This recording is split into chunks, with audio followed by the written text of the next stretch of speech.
नमस्कार, मैं विकास।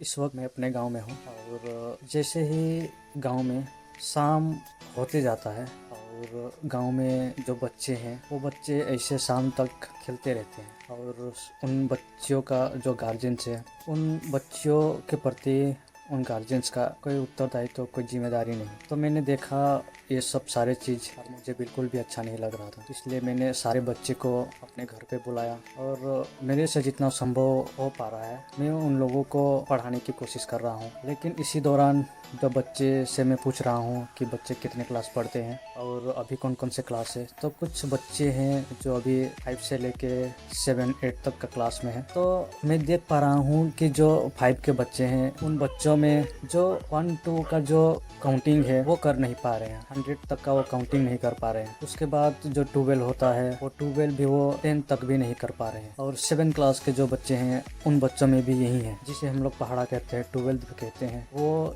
10 तक भी बोल नहीं पा रहे हैं। उसके बाद इंग्लिश का जो सब्जेक्ट है उसका रीडिंग भी कर नहीं पा रहे हैं। इसी जगह अगर यही बच्चे अगर कहीं प्राइवेट स्कूल में पढ़ते तो ये लोग अभी जिस क्लास में है इस क्लास आते आते बच्चे में इंग्लिश के प्रति बहुत अच्छा खासा नॉलेज हो जाता।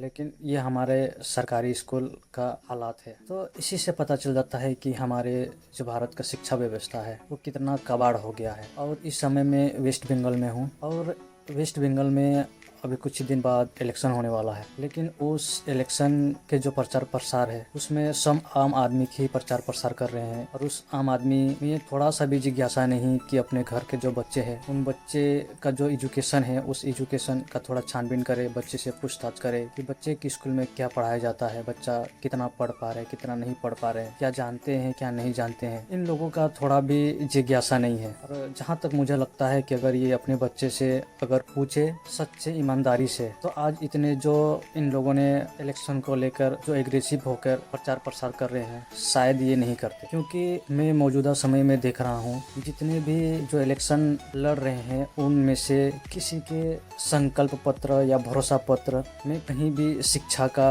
चर्चा ही नहीं है। इन आम लोगों को पता ही नहीं है कि अभी जितने भी लोग सत्ता में हैं, सत्ताधारी में हैं, जो ऊंचे ऊंचे पदवी लेकर बैठे हुए हैं, उन लोगों का जो बच्चे बच्चियां हैं उन लोगों का जो शिक्षा है वो सभी का शिक्षा बहुत बेहतरीन स्कूल में हो रहा है। और अपने बच्चे का जो एजुकेशन है वो सब भारत देश छोड़ के सब अन्य देश में अपना बच्चे का एजुकेशन करा रहे हैं बेहतर से बेहतर। अभी जितने भी प्रचार प्रसार हुए हैं उसमें आप देखिए किसी भी जो राजनेता है, जो बड़े से बड़े राजनेता है, उन बच्चों का आप प्रचार प्रसार में देखिए कहीं भी नहीं मिलेगा। लेकिन हमें आम जनता जो मूर्ख लोग हैं जो इन पार्टियों का चमचागिरी करने में पीछे नहीं हटते हैं। एक भी ऐसा पॉलिटिकल लीडर आके ऐसे बोलने वाला नहीं है कि आपके स्कूल में शिक्षा का जो स्तर है उसको मैं बेहतर करूँ, स्कूल में शिक्षक नहीं है शिक्षक का मैं पूर्ति करूँ। वर्तमान समय में जो शिक्षा जरूरी है वो शिक्षा में उपलब्ध कराऊँ, बेहतरीन से बेहतरीन जो शिक्षा हो मैं उसके लिए उत्तरदायित्व लेता हूँ। मेरा ये जिम्मेदारी रहेगा। किसी भी पॉलिटिकल लीडर के मुंह से ये सुनने को नहीं मिल रहा है। और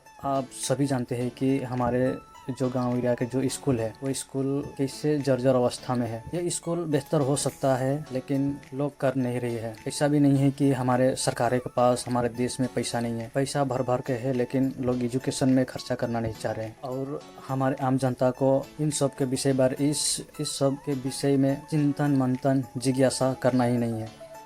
मैं बीते कुछ दिनों से लगातार वीडियो बना रहा हूँ और अभी के समय एक महान महापुरुष आचार्य प्रशांत जी का मैं प्रचार प्रसार कर रहा हूँ। उनका शिक्षा हर उन इंसान तक पहुँचे जो इंसान है, जो अपने आप को इंसान कहने की अधिकारी रखता है, उस इंसान तक आचार्य जी का शिक्षा में पहुँचाने का प्रयास कर रहा हूँ।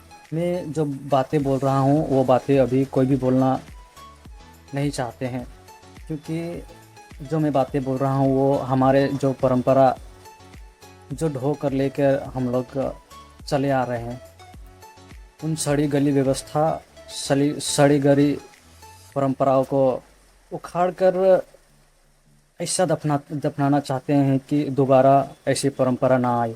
और क्योंकि मैं जानता हूँ ये परंपरा में लोग अभी व्यवस्थित है, बने हुए हैं और बहुत लोगों का इन व्यवस्था से, इन परंपराओं से स्वार्थ का पूर्ति हो रहा है। अगर ये परंपरा हटी तो बहुत का स्वार्थ छूटेगी, बहुतों का दुकान बंद होगा। इस पे कोई बोलने वाला नहीं है।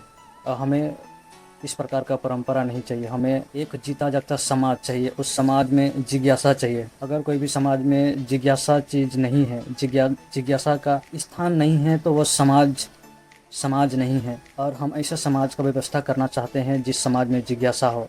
मुझे लग रहा था कि लोग थोड़ा समझदार होंगे, सजग होंगे, अपना दृष्टि बनाएंगे, थोड़ा देखेंगे, परखेंगे और उसके प्रति जिज्ञासा करेंगे। लेकिन मैं वही ढर्रे देख रहा हूँ, लोग उन्हीं ढर्रे को दोहरा रहे हैं। थोड़ा भी लोगों का जो चेहरा है उसमें मैं ये नहीं देख रहा हूँ कि लोग पूछे, जाने, समझे, जिज्ञासा करे। थोड़ा भी लोगों का चेहरा में ये नहीं दिख रहा है। अगर आपको ये मेरी बात अच्छी लगे, बुरी लगे, जैसा भी लगे, आप कमेंट करके बताइए। लाइक कीजिए, डिसलाइक कीजिए, आपको जो समझ में आता है वो कमेंट कीजिए। मैं अपने वीडियो में किसी भी प्रकार का लाइक, कमेंट, शेयर का अपने में डिस्क्रिप्शन में ही नहीं देता हूँ। लेकिन हर एक वीडियो शूटर, वीडियो क्रिएट करने वाला ये बात ज़रूर कहते हैं कि मेरा वीडियो लाइक करें, कमेंट करें, अच्छा लगे तो शेयर करें। क्योंकि लोग जानते हैं कि लोगों को जब तक ये कहा नहीं जाए तब तक लोग करते नहीं हैं। इसलिए आप कमेंट ज़रूर करें। आप सभी से यहाँ मैं विदा लेता हूँ। जोहार, जय हिंद।